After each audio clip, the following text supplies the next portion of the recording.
아니 세상에 여기가 한국이라고? 공항에 들어선 순간 중국 소녀들은 서로 말 한마디 없이 경악하는데요. 도대체 어떤 사연이 있을까요?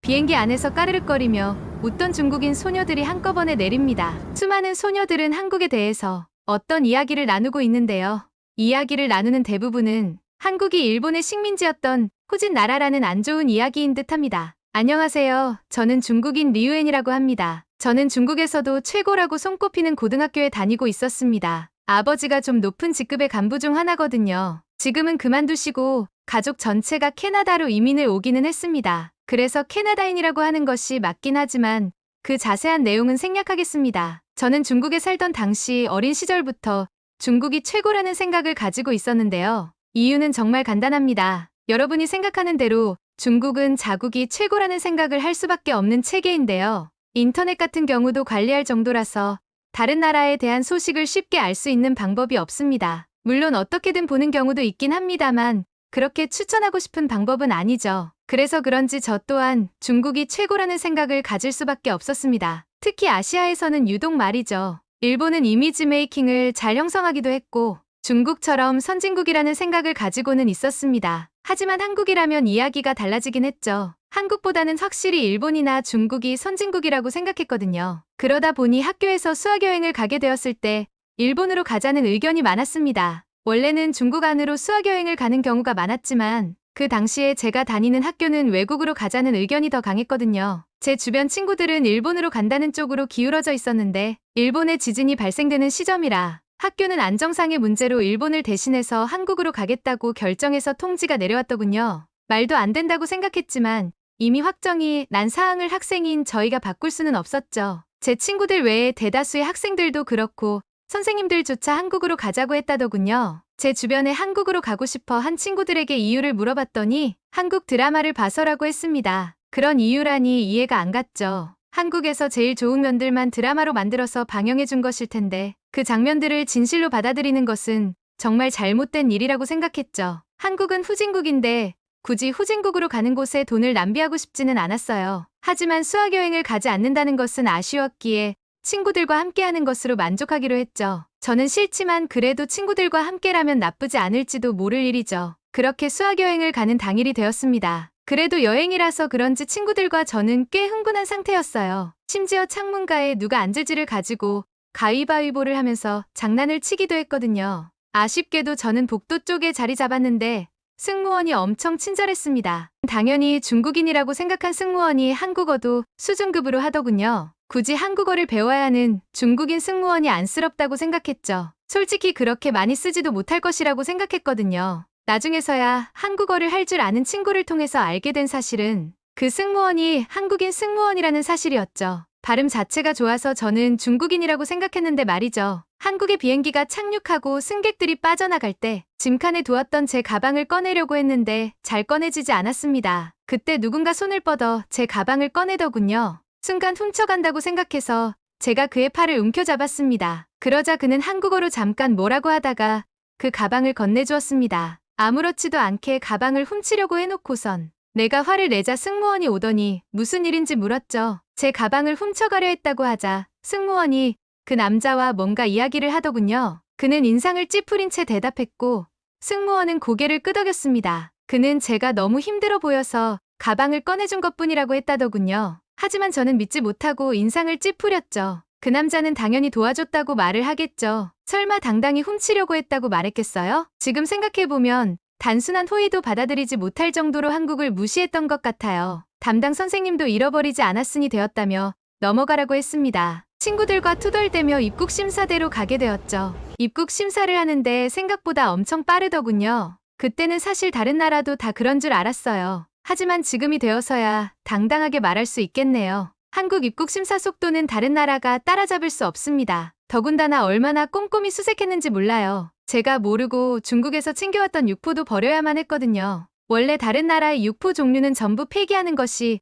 원칙이라고 하더라고요. 그때는 이런 것조차 반입이 안 된다고 라고 생각했지만 당연한 것들이었어요. 정작 중국에서는 모르고 반입을 시켰었는데 말이죠. 그렇게 입국 심사를 마치고 처음 밟은 인천공항은 그야말로 놀라움으로 가득했습니다. 저도 모르게 친구들과 함께 감탄사를 내질렀거든요. 작고 지저분할 거라고 생각했던 공항은 정말 넓고 최신식이었어요. 제일 기억에 남는 것은 안내 로봇과 수화물 운반 로봇이었어요. 귀여운 로봇이 수화물을 옮겨주고 있었는데 앞을 막아도 잘 피해서 지나갔습니다. 그런데 더 신기했던 건 로봇에게 실어놓은 짐을 아무도 훔쳐가지 않는다는 것이었어요. 다들 궁금증이 가득한 눈을 하고 바라보기만 했던 거죠. 하지만 저는 방심하지 않았어요. 공항만 멋있게 지어놓고 막상 밖에 나가면 허허벌판일 수도 있을 것이라고 생각했죠. 한국을 후진국이라고만 생각했던 다른 친구들도 어안이 벙벙하긴 마찬가지였던 모양이에요. 제가 정신을 바짝 차리고 친구들을 둘러보았을 때 표정이 멍해 보였거든요. 제가 공항만 이렇게 최신식이고 밖에 나가면